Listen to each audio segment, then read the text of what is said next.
Assalamualaikum warahmatullahi wabarakatuh. Shalom, Om Swastiastu, nama budaya. Salam kebajikan. Tabi pun.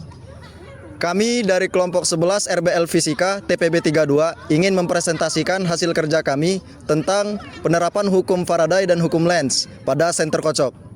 Nama saya Muhammad Nabil Abiasa dari program studi Teknik Geofisika. Nama saya Samuel Cornelius Evaldo dari program studi Rekayasa Instrumentasi dan Otomasi. Nama saya Apriladi Karuna Dewi dari Teknik Telekomunikasi. Nama saya Roik Syahrul Munir dari program studi Teknik Mesin. Nama saya Muhammad Gilang dari program studi Teknik Geofisika. Nama saya Reza Rifandi dari program studi Teknik Telekomunikasi.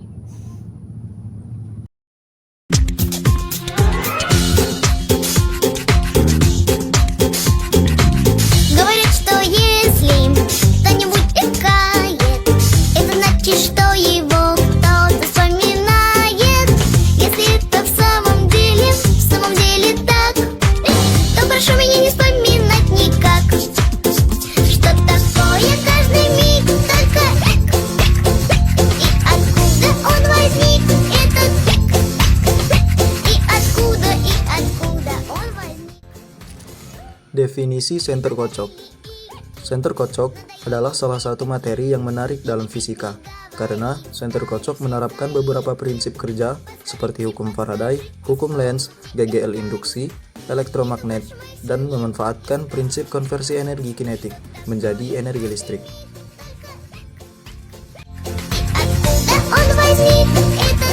Senter kocok sama seperti senter pada umumnya, yang dapat mengeluarkan sumber cahaya melalui lampu pendar atau lampu LED.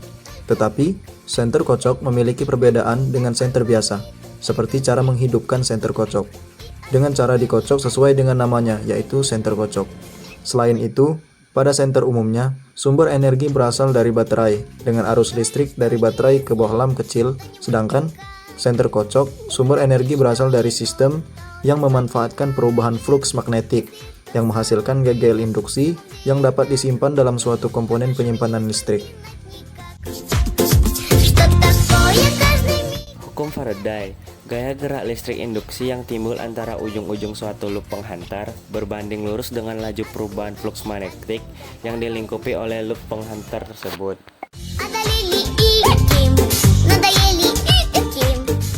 Lalu hukum Lenz, jika gaya gerak listrik induksi timbul pada suatu rangkaian, maka arah arus induksi yang dihasilkan sedemikian rupa sehingga menimbulkan medan magnetik induksi yang menentang perubahan medan magnetik, atau arus induksi berusaha mempertahankan flux magnetik totalnya konstan. Faktor penyebab timbulnya gaya gerak listrik induksi terbagi menjadi 3. Yang pertama, perubahan luas bidang kumparan atau A. Kedua, perubahan orientasi sudut kumparan E terhadap medan. Ketiga, perubahan induksi magnetik.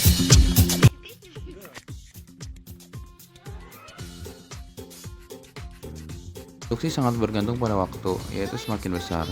Di sisi lain, GGL tidak sebanding dengan laju perubahan medan magnetik, tetapi sebanding dengan laju perubahan flux magnetik yang bergerak melintasi loop seluas A. Yang secara matematis, flux magnetik tersebut dinyatakan sebagai berikut.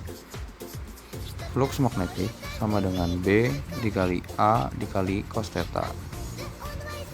Jika permukaan kumparan tegak lurus dengan sudut 90 derajat, tetapi B sejajar dengan kumparan, dapat dinyatakan dengan rumus flux sama dengan B dikali A.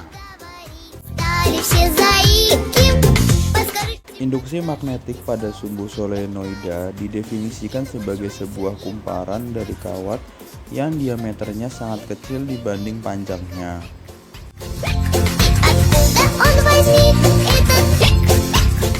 Jika arus I mengalir pada kawat solenoida, maka induksi magnetik dalam solenoida atau kumparan panjang berlaku rumus B pusat sama dengan μ0 dikali I dikali N dibagi dengan L, di mana B sendiri adalah induksi magnetik, I adalah kuat arus listrik, L adalah panjang solenoida, N adalah jumlah lilitan, dan μ0 adalah permeabilitas hampa. В самом деле так.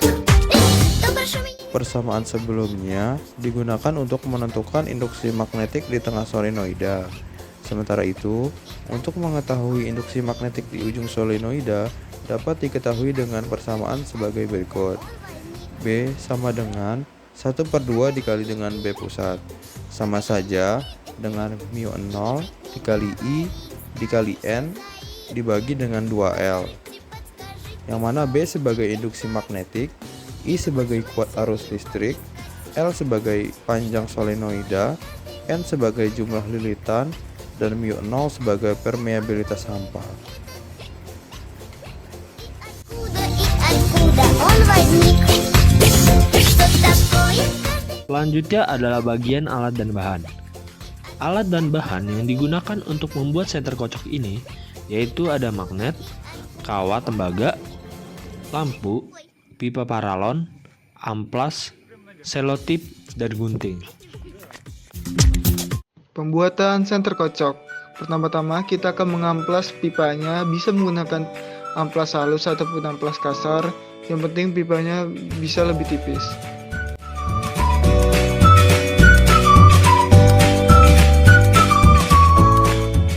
Kemudian setelah diamplas, masukkan kawat tembaga yang sudah dililit menurut ukuran pipa tersebut.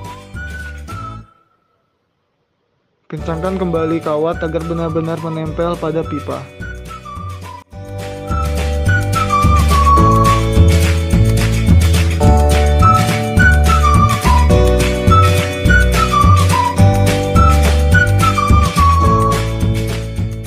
Masukkan lakban lalu tempelkan pada ujung-ujung lilitan kawat tembaga.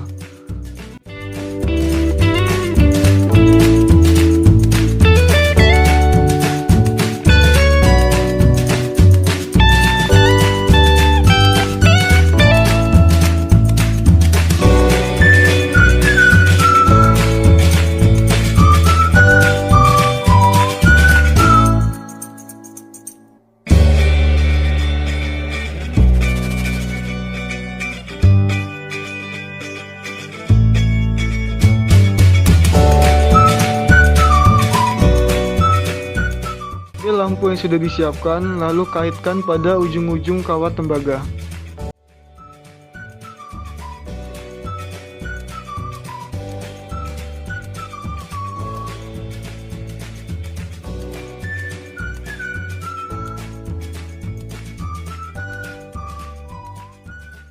Kalau dirasa kawat cukup kuat dan tidak bergerak lagi, maka langkah terakhir adalah memasukkan magnet ke dalam pipa.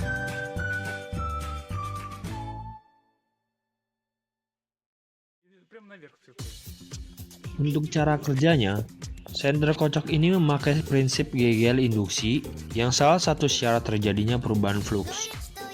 Perubahan fluks tersebut dapat terjadi apabila sebuah magnet melewati sebuah kumparan. Dan hal ini dapat terjadi apabila senter kocok tersebut dikocok atau digoyangkan. Hal tersebut dapat menghasilkan arus listrik yang akan dialirkan dan disimpan dalam sebuah kapasitor. Arus tersebut ditampung pada kapasitor dan akan dialirkan ke lampu.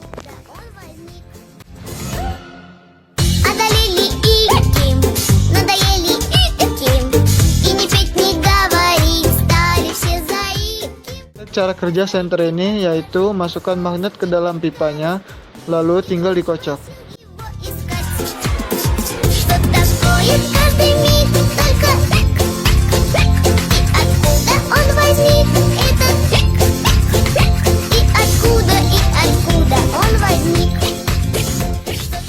Selanjutnya, keunikan senter kocok. 1. Desain sederhana. 2. Tidak perlu menggunakan baterai dan tidak perlu di-charger. 3. Hanya perlu mengocoknya dan lampu pada senter kocok akan menyala. Selanjutnya, kelebihan senter kocok. 1. Senter kocok menggunakan energi kinetik dari goyangan atau gerakan tangan untuk menghasilkan listrik sehingga tidak memerlukan baterai eksternal. 2. Karena tidak bergantung pada baterai, senter kocok mengurangi limbah baterai dan polusi lingkungan. 3. Kita tidak perlu khawatir tentang baterai mati atau penggantian baterai yang mahal.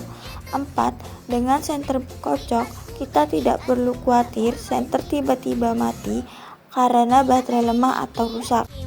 Надоели этим и не петь, не говорить. Selanjutnya, kelemahan senter kocok. 1. Senter kocok memerlukan gerakan atau goyangan agar dapat menghasilkan listrik. Jika jarang digunakan atau tidak digoyangkan secara teratur, kemampuannya untuk menghasilkan cahaya bisa terganggu. 2. Senter kocok tidak memiliki opsi untuk menyesuaikan kecerahan cahaya seperti senter dengan baterai yang dapat diatur. 3. Dibandingkan dengan senter modern berbaterai, senter kocok mungkin kurang efisien dalam menghasilkan cahaya yang terang dan tahan lama. 4. Suara yang ditimbulkan akibat benturan magnet dan pipa saat pengocokan sangat keras dan mengganggu. Jadi kesimpulan pada percobaan kali ini yaitu jika jumlah lilitan semakin banyak, maka GGL induksinya semakin besar. GGL induksi semakin besar akan menyebabkan lampu senter kocok akan semakin terang. Untuk besarnya GGL induksi yang dihasilkan bergantung pada seberapa cepat perubahan yang terjadi pada flux magnetik yang berlangsung. Adanya arus listrik sehingga lampu senter kocok ini menyala akibat dari dihubungkannya kumparan dengan kumparan komponen listrik.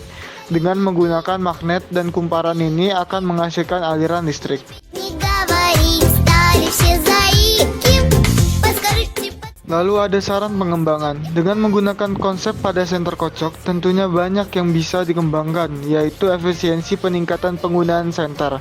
Contohnya pada cara pemakaiannya, yaitu dengan cara dikepal secara terus-menerus, tentu akan lebih efektif bila dibandingkan dengan digoyangkan atau dikocok.